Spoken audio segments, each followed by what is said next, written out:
Korean institute వాళ్ళు తయారు చేసిన ఈ పరికరం పేరు వాక్ ఆన్ సూట్ F1. ఈ సూట్కి సెన్సార్స్ ఉంటాయి. మనలో వచ్చే సిగ్నల్స్ అర్థం చేసుకుని మన మూమెంట్కి సపోర్ట్ చేస్తూ ఉంటాయి అనమాట.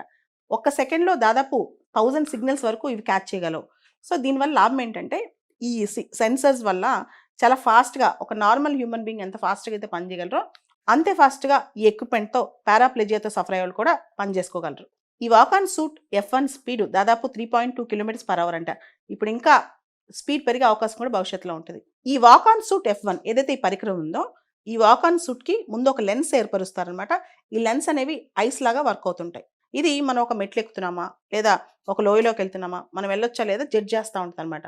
అంటే మనిషి ఎంత ఫాస్ట్గా జడ్జ్ చేయగలడో ఇది సెన్సార్స్ ఆధారంగా ఈ ఐస్ లాంటి ఎక్విప్మెంట్ ఒక సెన్స్తో పని చేస్తూ ఉంటుంది. అసలు మన ముందున్న సవాల్ ఏంటి, ఎన్ని మెట్లు ఎక్కగలం, ఇలాంటివన్నీ గమనిస్తూ ఉంటుంది అనమాట. ఈ వాక్ ఆన్ సూట్ F1 పరికరం చేసిన టీంలో ఒక వ్యక్తి ఐరన్ మ్యాన్ అనే సినిమా చూసి ఇన్స్పైర్ అయ్యారు. ఐరన్ మ్యాన్ అనే సినిమాలో కూడా ఇలాంటి పరికరం ఒకటి హెల్ప్ చేస్తూ ఉంటుంది అనమాట.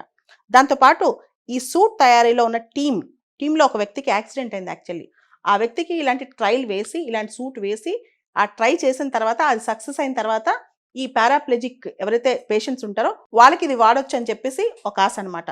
సో ఇలాంటి ట్రయల్స్ మరెన్నో జరగాలని, మానవ జీవితం సింప్లిఫై అవ్వాలని, ఎవరిపైనా ఆధారపడకుండా ఎలాంటి కష్టం వచ్చినా అందరూ బతకగలగాలని ఆశిద్దాం.